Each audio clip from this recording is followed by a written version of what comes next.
Salut tout le monde, c'est Redfield et aujourd'hui on se retrouve pour le vidéo test de Doom. C'est édité et développé par ID Software, c'est de l'action en vue à la première personne. C'est dispo depuis le 13 mai 2016 sur PS4, One et PC. C'est composé d'une campagne solo, d'un mode multi et d'un mode snap map et c'est déconseillé au moins de 18 ans. Alors Doom, de quoi ça parle? Alors si j'ai bien compris, et je précise bien si j'ai bien compris, l'action se déroule en grande partie sur Mars. On incarne une sorte de soldat qui a pour but de dégommer un maximum de démons, normal ça s'appelle Doom, d'empêcher ces démons de passer un portail pour se rendre sur une autre planète, et de mettre un terme au plan du responsable de tout ça, à sa folie et au chaos qu'il a provoqué. Si j'ai bien compris, parce que ce qu'il faut savoir en fait, c'est que ce scénario, en plus d'être un prétexte à du dégommage de bébêtes, mais en même temps c'est un scénario de Doom, donc on se doutait vraiment que ça allait être très simple et très basique, le scénario de ce jeu, il est vraiment pas mis en avant et il est vraiment pas très bien raconté. Et ça c'est un petit problème, parce que autant je veux bien qu'on fasse un scénario extrêmement simple, extrêmement basique et pas très recherché, je m'y attendais, hein, donc ça me pose pas de problème, autant j'aurais quand même bien aimé qu'il y ait un minimum d'effort de fait à certains niveaux. Et parmi ces niveaux, il y a tout simplement la manière dont le scénario est raconté. Parce que faire un scénario simple, c'est très bien, mais il faut quand même bien le raconter, c'est le minimum, je pense. Et c'est vrai que pour ce Doom, le scénario est pas très bien raconté, on sait pas trop ce qui se passe, ni comment ça se passe, ni vraiment qui on est, ni pourquoi on est là. Et c'est vrai que ça c'est un petit problème, quitte à faire un scénario simple, mais bien raconté. Je pense que ça aurait été une bonne chose pour rebooter cette saga, rebooter Doom. Malheureusement ce n'est pas le cas, mais c'est pas grave, c'est pas dramatique. Pourquoi? Parce que ce que je voulais vraiment, c'était retrouver l'ambiance de Doom. Tous ces éléments-là qui m'ont plu lorsque j'ai fait Doom 1 et que j'ai commencé Doom 2, c'est vraiment quelque chose que je m'attendais et que j'espérais retrouver. Et honnêtement, j'ai retrouvé toute cette ambiance de Doom. Tout ce côté ultra violent, ultra brutal, sanglant, viscéral, dynamique, fluide, agréable. J'ai retrouvé tout ça. Et ça, c'est vraiment un très très bon point parce que c'est vraiment un des éléments qui définit Doom. Donc s'il y a bien une chose que les développeurs devaient faire intégrer et bien intégrer à ce reboot de la saga Doom, c'est tout simplement ça. C'est tout simplement cette ambiance. C'est ça qu'il fallait faire, c'est ça qu'il fallait intégrer. Et honnêtement, les mecs, ils l'ont fait et ils l'ont bien fait. Et donc, je tiens vraiment à le préciser parce que autant le scénario, on s'en fout, autant je suis très content de retrouver l'ambiance qu'il y avait dans le premier Doom notamment. Et ça, c'est vraiment une très très bonne chose. Ce qui participe en fait à rendre l'ambiance de ce Doom excellente, c'est tout simplement quelques petits éléments qui étaient présents dans les anciens Doom et qui reviennent dans ce nouveau Doom de manière XXL, c'est-à-dire de manière encore plus bigger and lourder, j'ai envie de dire. Et ce qu'il faut prendre en compte, c'est que le premier élément que l'on retrouve dans ce Doom qui était présent dans les précédents Doom, c'est tout simplement le gameplay. Et le gameplay de ce Doom, il est incroyablement nerveux, dynamique, fluide, agréable, intuitif, mais il y a beaucoup d'éléments qui peuvent déstabiliser les joueurs qui n'ont pas l'habitude de faire des jeux à l'ancienne. C'est-à-dire que par exemple, vous n'avez pas de visée Iron Sight avec votre arme, vous ne pouvez pas voir au-dessus de votre arme, vous êtes obligé de rester comme ça pendant tout le jeu. Sauf avec certaines armes, mais vous voyez directement dans le viseur, un petit peu à la Borderlands. Donc, ça c'est quelque chose qui peut désorienter les gens. Pareil, vos armes ne se rechargent pas manuellement, elles se rechargent automatiquement. Vous ne pouvez pas recharger votre fusil à pompe lorsque vous le voulez. Vous voyez, par exemple, là j'ai 35 cartouches, lorsque j'ai plus de cartouches, c'est terminé. Mais si je prends par exemple cette arme-là, j'ai 175 cartouches et je peux les tirer à la suite sans que mon arme ne se décharge. Une fois que mes 175 cartouches sont parties, eh bien je n'ai plus de cartouches. Donc ça, une fois de plus, c'est quelque chose que je tenais à vous préciser, parce que ça peut vraiment désorienter et laisser perplexe au début. Mais on s'y fait très vite, finalement. Et c'est vrai que c'est pas plus mal.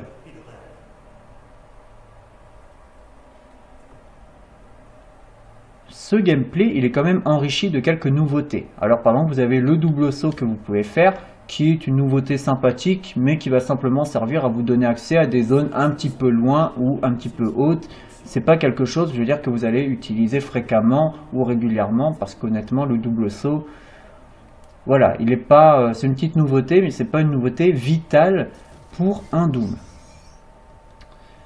Une nouveauté que j'ai pu vous montrer un petit peu, c'est tout simplement le Glory Kill. Alors le Glory Kill, en fait, ce qu'il faut prendre en compte, c'est que c'est un finish. En fonction de l'ennemi que vous allez affronter, vous allez pouvoir lui faire des dégâts. Lorsque vous lui avez fait suffisamment de dégâts sans tuer, eh bien votre ennemi va clignoter en bleu et orange. Une fois qu'il va clignoter, vous allez tout simplement pouvoir vous approcher de lui pour lui faire un finish. Ce finish va changer en fonction de l'ennemi, en fonction de l'emplacement que vous avez par rapport à l'ennemi et en fonction de la partie du corps de l'ennemi visé. C'est-à-dire que si vous êtes face à un ennemi, d'accord, vous allez lui faire un finish si jamais vous êtes devant lui. Ça ne sera pas le même si vous êtes à côté de lui et ça ne sera pas le même si vous êtes derrière lui. Donc ça c'est logique. C'est pareil, si vous visez la tête, vous n'allez pas faire le même finish que si vous visez les pieds. C'est logique une fois de plus. Et pour chaque ennemi, c'est ça. Donc, c'est vraiment un très très bon point à ce niveau-là. La seule petite déception que j'ai, c'est que certains ennemis, les ennemis volants notamment, n'ont quasiment que des finishes identiques. C'est-à-dire, c'est par exemple tout le temps les mêmes. Genre, vous mettez un coup de poing dans l'œil et vous lui arrachez l'œil. Les seuls ennemis qui peuvent avoir des finishes aléatoires, ça va être avec une arme, ça va être avec la tronçonneuse. Alors la tronçonneuse, ce qu'il faut prendre en compte, c'est qu'elle est importante aussi, tout simplement parce que c'est une arme qui va vous permettre de one-shotter quasiment tous les ennemis par rapport au carburant que vous avez. Vous voyez, par exemple, en dessous de ma tronçonneuse, j'ai 3 barres rouges. Ce qu'il faut savoir, c'est que plus l'ennemi va être gros, puissant, en fait, plus il va vous falloir de barres rouges pour le tuer. Mais vous le one-shottez. Donc ça, c'est quelque chose qu'il faut prendre en compte déjà. En plus de ça, ce qu'il faut prendre en compte, c'est que la tronçonneuse, elle n'est pas uniquement là pour vous offrir un finish ultra gore et ultra violent, elle est là aussi pour une autre raison. Et cette autre raison, elle est très simple, c'est que lorsque vous tronçonnez un ennemi, vous récupérez énormément de munitions pour vos armes. Donc ça, c'est pas négligeable, parce qu'honnêtement, lorsque vous n'avez plus beaucoup de munitions, il faut vraiment penser à utiliser la tronçonneuse, qui va vraiment vous servir, qui va vraiment être utile, et qui va vraiment mériter d'être utilisé lorsque vous êtes dans la merde. Donc ça, c'est vraiment quelque chose que je tenais une fois de plus à mettre en avant, parce que les développeurs ont quand même bien pensé leur truc. Ils ne se sont pas dit, tiens, on va mettre une tronçonneuse parce que ça fait plaisir. Non, non, ils se sont dit, on va mettre la tronçonneuse, mais il faut qu'elle ait quand même une fonction, un rôle, il faut qu'elle soit utile. Et ils ont réussi à lui donner un petit côté utile. Et ça, c'est vraiment une bonne chose. La dernière petite nouveauté dans ce Doom, c'est tout simplement les pouvoirs. Alors les pouvoirs, vous voyez, c'est ces sphères rouges, en fait, que vous voyez. Et ces sphères rouges, ce qu'il faut prendre en compte, en fait, c'est que lorsque vous marchez dessus ou que vous les ramassez, vous gagnez un avantage. Alors ça peut être vitesse augmentée, dégâts au corps à corps augmentés, dégâts à l'arme à feu augmentés, et bien évidemment, la durée est limitée. L'effet va se dissiper au fur et à mesure. Donc ça, c'est quelque chose qu'il faut prendre en compte. Mais ne négligez pas ces pouvoirs, parce qu'ils sont vraiment très importants, et si jamais vous les utilisez, eh bien vous allez vraiment vous rendre compte que vous avez un avantage considérable sur l'ennemi. Donc là, vous voyez, je viens de prendre le pouvoir Berserk, donc je vais pouvoir vous montrer vraiment ce que c'est. Ça, c'est des pouvoirs en fait qui font que vous one-shottez tous les ennemis au corps à corps, y compris les gros. Donc vous voyez, les finishes sont extrêmement gore et dégueulasses. Donc ça, c'est vraiment terrible. Et même les gros ennemis vous permettent, avec le pouvoir Berserk, de les one-shotter. Donc ça, c'est vraiment super. Il faut vraiment pas négliger ces pouvoirs. Voilà, toi, tu auras plus mal aux dents. Et vous voyez, si j'avais été derrière lui, eh bien ça aurait été un finish différent. Alors j'ai essayé, hop, on va louper.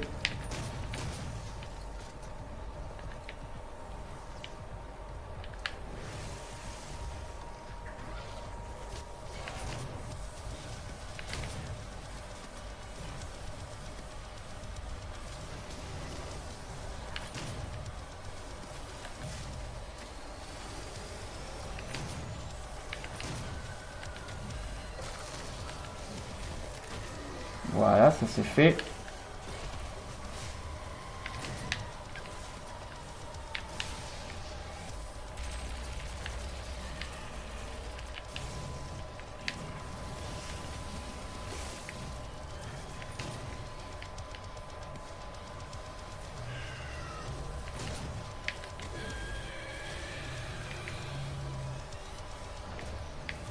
Aïe, je suis câblo dans une plante verte.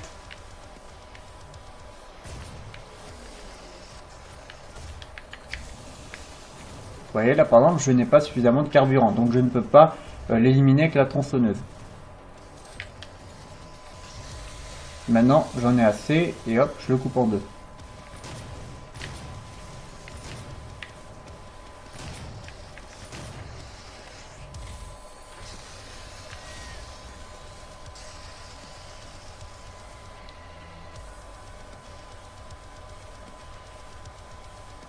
Le fait de vous parler de la tronçonneuse, putain je l'avais pas vu lui. Le fait de vous parler de la tronçonneuse, ça va vous me permettre de rebondir sur l'arsenal du jeu, qui déjà, sachez-le, est extrêmement complet et varié. Vous avez vraiment pas mal d'armes à votre disposition, vous avez vraiment de quoi faire, donc ça c'est vraiment une très très bonne chose.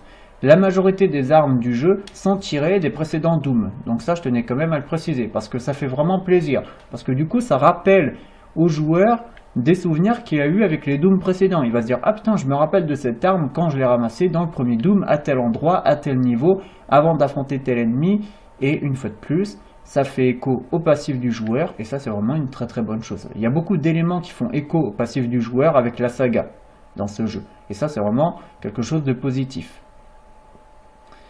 Globalement, sachez que vous avez un bon feeling avec l'arsenal dans ce jeu, excepté avec deux armes, l'arme de poing, donc le pistolet, et le fusil à pompe. Attention à ne pas confondre avec le double canon. Le fusil à pompe et l'arme de poing, donc le pistolet, sont deux armes avec lesquelles le feeling est amoindri par rapport au feeling que vous avez avec les autres armes. Donc ça, je tenais vraiment à le préciser. Dans ce jeu, ce qu'il faut prendre en compte, en fait, c'est que vous avez beaucoup d'items à ramasser. Des figurines, des journaux, des pièces secrètes à trouver, des leviers qui vont vous donner accès à des pièces qui sont tout simplement des niveaux de Doom 1 et Doom 2. Donc ça c'est génial, une fois de plus ça fait écho au passif qu'a le joueur avec la saga, donc ça c'est très bien.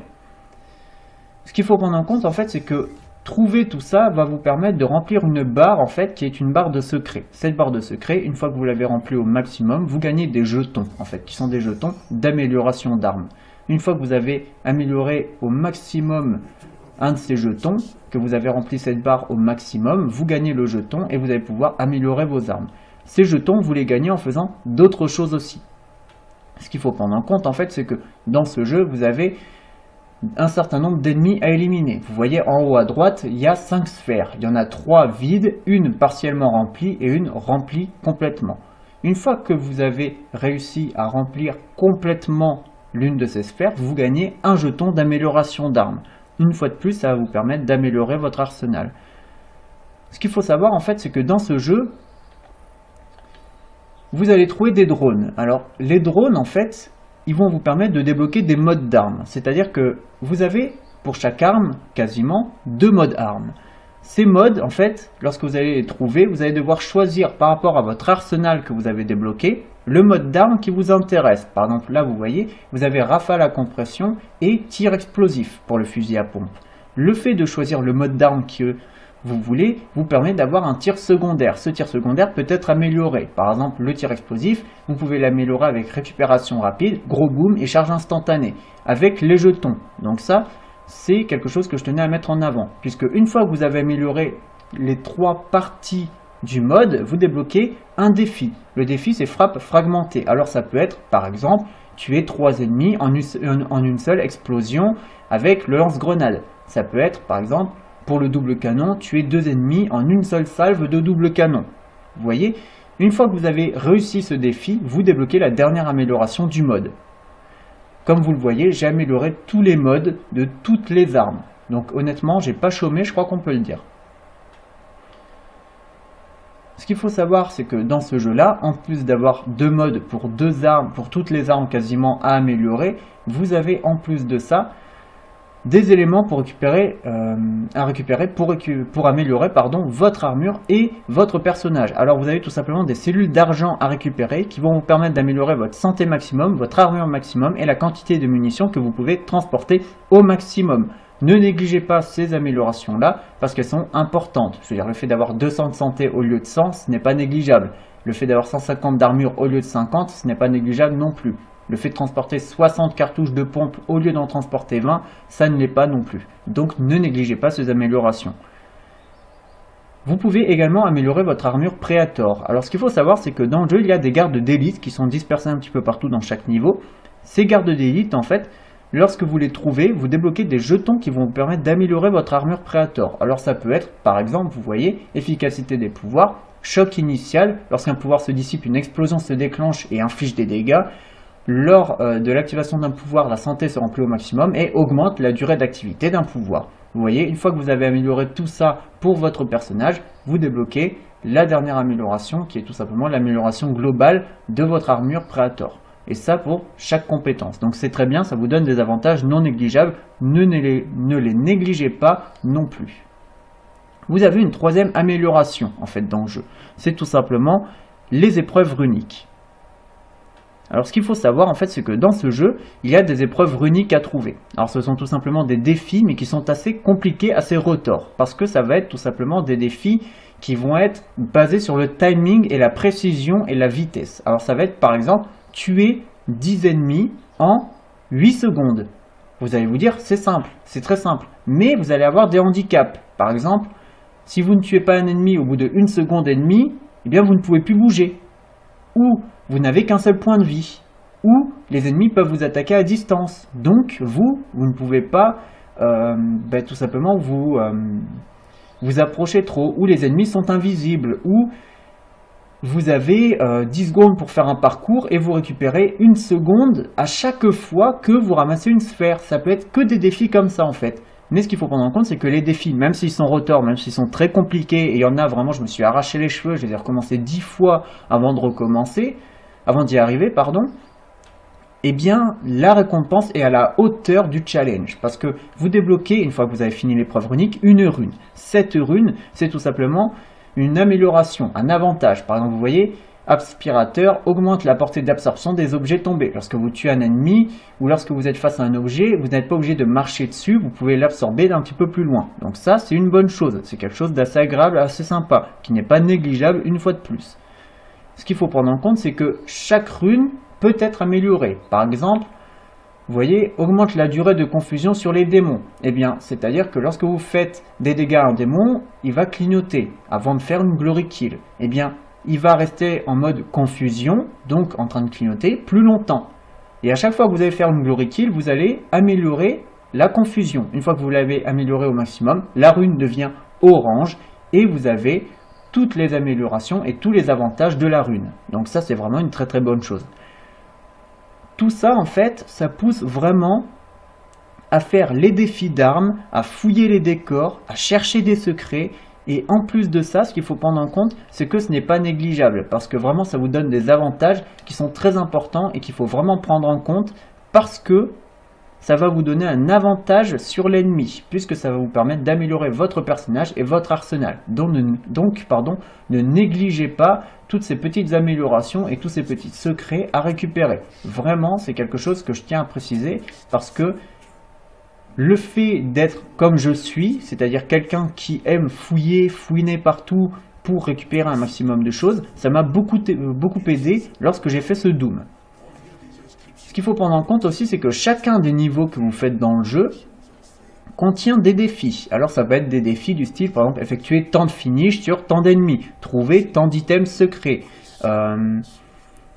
finir le niveau sans mourir. Ça peut être des défis comme ça en fait, et une fois que vous avez réussi ces défis là, vous gagnez une fois de plus des jetons d'amélioration d'armes. Et ça me permet de rebondir sur un point négatif, c'est la traduction des défis. Parce que ce qu'il faut prendre en compte en fait, c'est que certains défis ont une traduction foireuse. Par exemple, je vous ai mis ce niveau pour une raison très simple, c'est que comme vous le voyez tout en haut, le défi tournevis, effectuer 5 glory kills, pas de vis sur des diablotins, eh bien c'est une traduction foireuse. Et je vais vous expliquer pourquoi. Ce qu'il faut prendre en compte en fait, c'est que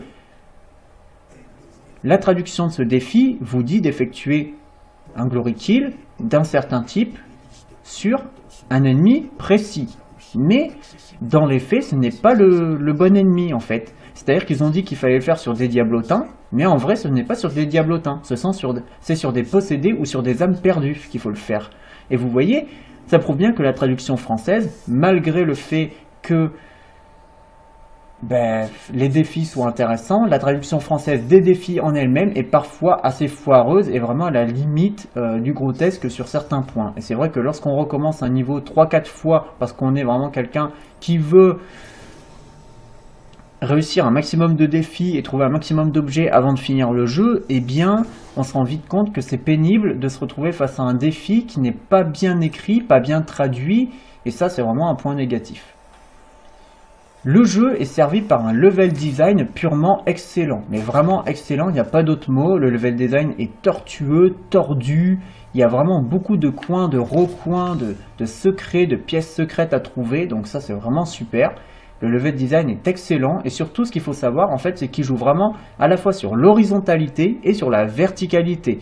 C'est-à-dire vraiment que vous êtes face à des niveaux qui ne sont pas uniquement horizontaux mais aussi verticaux. Vous n'avez pas que des couloirs, vous avez aussi des bouches d'aération, des étages, ce genre de choses. Et vraiment, ça c'est quelque chose de positif parce que ça montre vraiment que les mecs ont cherché à faire autre chose qu'un couloir plus ou moins grand à explorer. Donc ça c'est vraiment une bonne chose. En plus de ça, sachez que les différentes zones que vous traversez dans le jeu sont assez vastes. Elles sont assez grandes, elles sont assez spacieuses et honnêtement, vous êtes vraiment dans des niveaux qui valent le coup tout simplement parce qu'ils sont extrêmement vastes, extrêmement grands.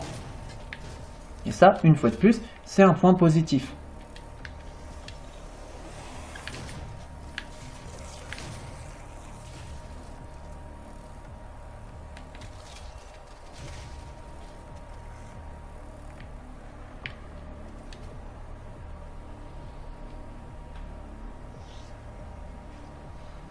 Dernier point en fait que je tiens à vous préciser et qui participe grandement à l'ambiance à mes yeux, c'est tout simplement le bestiaire. Le bestiaire qui est repris majoritairement de Doom et de Doom 2. Alors ce qu'il faut savoir en fait c'est que à mes yeux, il y a quelques nouvelles créatures qui sont arrivées. Alors je tiens à préciser que je n'ai pas fini Doom 2 et je n'ai pas fini Doom 3. Donc c'est peut-être des créatures qui étaient dans Doom 2 et 3 mais que je n'ai pas encore rencontrées. Mais à mes yeux, ce sont des nouvelles créatures, vu que je ne les ai pas encore rencontrées. Après, peut-être, et je dis bien peut-être, qu'il y a de vraies nouveautés en termes de créatures. Je pense qu'il y en a, mais je tenais quand même à vous préciser le truc pour pas qu'il y ait de malentendus à ce niveau-là. Le bestiaire est repris majoritairement de Doom 1 et Doom 2, comme je vous l'ai dit. Et ça, c'est vraiment une très très bonne chose. Il y a quelques nouveautés, ou en tout cas quelques ennemis que je n'ai pas vus auparavant, mais je n'ai pas fini le jeu précédent, donc... Je tenais à le dire, mais je crois que je me répète, comme d'hab quoi.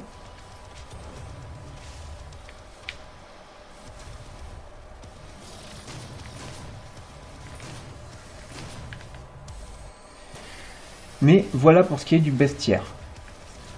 Dernière petite précision au niveau des créatures du jeu, les boss sont vraiment très très bons en termes de chara design. Ils sont vraiment dérangeants, ils sont dans la continuité en fait de ce qui a été présenté depuis le début du jeu avec les créatures et depuis le début de la saga avec les créatures. On a des boss vraiment charismatiques, intéressants, les combats sont vraiment bons, bourrins mais bons. Honnêtement, il y a des combats qui m'ont vraiment étonné, notamment le combat contre le dernier boss qui m'a vraiment surpris et sincèrement j'ai été plutôt étonné par le chara design des boss. Je pensais vraiment que les créatures allaient avoir un bon chara design, mais les boss un peu moins. Et en fin de compte, non, les boss ont un très bon chara design. Ils n'ont pas à rougir face au reste du bestiaire de ce Doom. Ce jeu vous offre quand même un certain challenge, il faut bien le dire. Vous avez 5 niveaux de difficulté, mais même en difficulté minimum, il faut quand même prendre en compte le fait que le jeu ne vous fera pas de cadeau. Je veux dire, il faut vraiment fouiller les zones, améliorer votre arme, votre armure et votre personnage, parce que vraiment, le jeu va vraiment faire tout ce qu'il peut pour vous handicaper et vous éliminer. Donc ça, c'est quelque chose qu'il faut prendre en compte. Si jamais vous êtes du genre à speedrunner, vous allez peut-être vous rendre compte que le jeu n'est pas, entre guillemets, fait pour celles et ceux qui vont se contenter de rusher, mais sans chercher des zones. Ou sinon, il faut vraiment refaire le jeu une fois que vous l'avez déjà fini. Donc avec toutes vos améliorations et tout. En tout cas, c'est mon avis. Après, voilà, je comprendrai que vous ne pensez pas comme moi et c'est tout à fait normal. Autre élément qui participe à l'ambiance, c'est tout simplement la bande-son. La bande-son qui est globalement bonne. La VF, elle est bonne, elle est homogène. Elle n'est pas formidable, mais elle est bonne, elle fonctionne. Donc ça, c'est une fois de plus un point positif. Même si c'est pas la meilleure VF, je veux dire, il n'y a pas des mecs qui jouent très bien et d'autres très mal. Donc il y a quand même une certaine homogénéité dans la VF. Donc ça, c'est un point positif.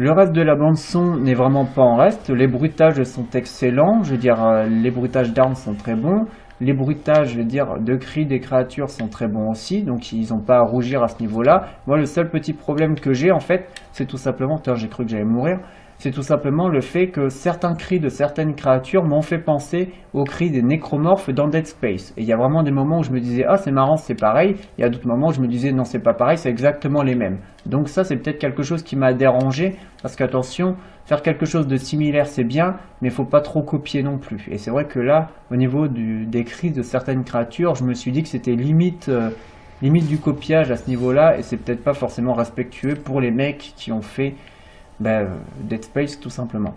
Même s'ils ont raté le 3e opus, c'est pas une raison.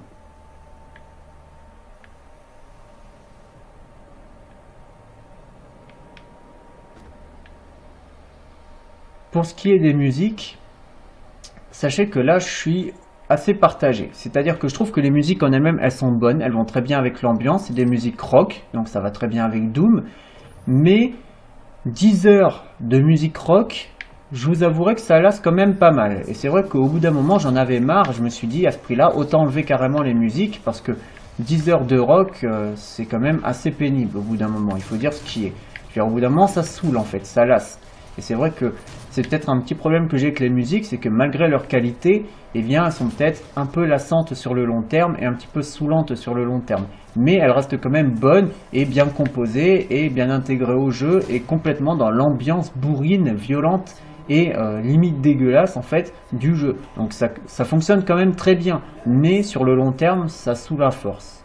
Je tiens quand même à le préciser. Après c'est que mon ressenti, hein, je veux dire, donc il faut pas prendre ça au pied de la lettre. N'oubliez pas que c'est que mon ressenti par rapport à la manière dont j'ai vécu mon expérience de jeu, et sincèrement, voilà, le fait que les musiques saoulent un peu, c'est loin d'être un problème quand on voit la qualité globale du jeu et le fait que ça soit un bon jeu. Mais ça, je vais garder ça pour la conclusion.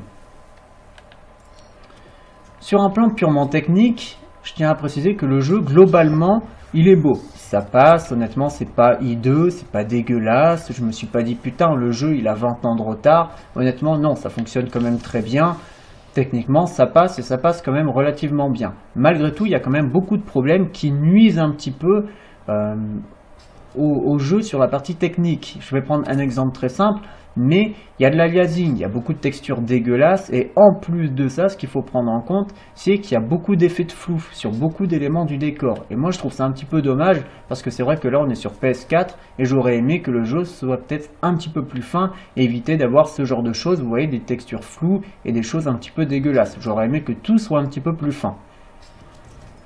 Mais ça passe en fait, parce que globalement, c'est pas des problèmes qui sont extrêmement gênants, et ils sont quand même assez rares, et c'est vrai que le jeu étant extrêmement dynamique, extrêmement efficace, extrêmement fluide, on se dit à aucun moment, putain, c'est vrai qu'on traverse que des niveaux dégueulasses. Le jeu, en fait, vous vous rendrez compte qu'il est imparfait techniquement si vous vous arrêtez, regardez les textures comme moi. Mais si vous ne vous arrêtez pas, regardez les textures, eh bien honnêtement, vous n'allez pas vous rendre compte que le jeu a des petits problèmes.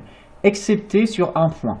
Et c'est là en fait qu'arrive un de mes petits coups de gueule. C'est au niveau des temps de chargement. Les temps de chargement du jeu sont extrêmement longs. Mais quand je dis extrêmement long, c'est vraiment extrêmement long. C'est-à-dire qu'il faut prendre en compte le fait que les temps de chargement en eux-mêmes, c'est au minimum, et je dis bien au minimum, 30 secondes. Vraiment, j'en ai pas eu des moins longs. Je n'ai pas eu de temps de chargement de 20 secondes ou de 10 secondes. Non, non, c'est 30 secondes minimum. Et j'ai même eu des temps de chargement d'1 minute, voire 1 minute 30. Donc faut peut-être pas pousser là au bout d'un moment les mecs. Je veux dire, je veux bien que les temps de chargement ça soit un peu long. Je veux bien attendre 15-20 secondes, mais 1 minute 30, faut pas pousser. C'est vrai que déjà 30 secondes, 1 minute, c'est très long, mais alors 1 minute 30, non, faut peut-être pas pousser là. Et là, vous voyez, si je voulais vous montrer ce niveau, c'est aussi parce qu'on ramasse le Big Fucking Gun, et je vais vous montrer ce dont il est capable, parce que vraiment c'est une arme qui fait partie de Doom une fois de plus, et qu'on retrouve, et qui a toujours cette puissance, et qui a toujours ces dégâts considérables, et ça, c'est bien. Je vais vous montrer d'ailleurs de quoi est capable cette arme.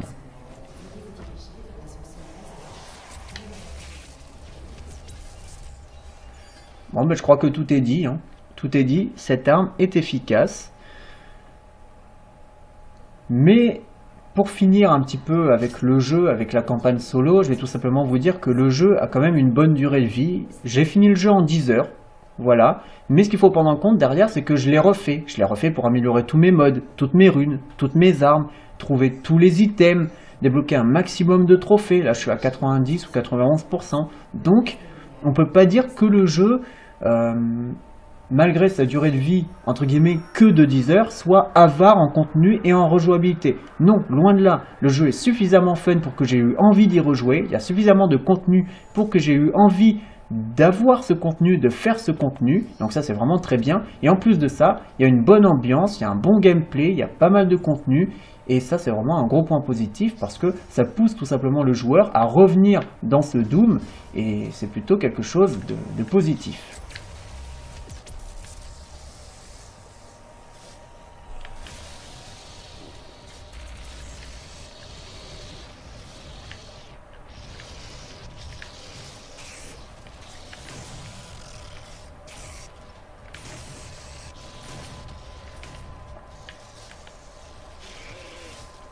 Voilà, petit égorgeage. Je sais pas si ça se dit, mais tant pis. Et hop, arrachage de queue. Et une petite bifle. Ça, c'est fait. Pour finir ce test, je tiens à préciser que je n'ai pas joué au multijoueur de ce Doom, tout simplement parce que j'ai essayé la bêta et que la bêta ne m'a pas plu. Déjà, j'aime pas beaucoup les modes multijoueurs à la base, mais alors si en plus de ça, les bêtas ne me donnent pas envie, alors là, c'est pas vraiment positif. Du coup, je n'ai pas essayé le multi de ce Doom. Vraiment, si la bêta m'avait donné envie, j'aurais fait peut-être un petit essai. Mais honnêtement, la bêta m'ayant pas donné envie, ne m'ayant pas plu, malgré le fait que j'ai passé quand même 5 ou 6 heures dessus, ben, j'ai pas eu envie de tester le multi de ce Doom, soyons clairs.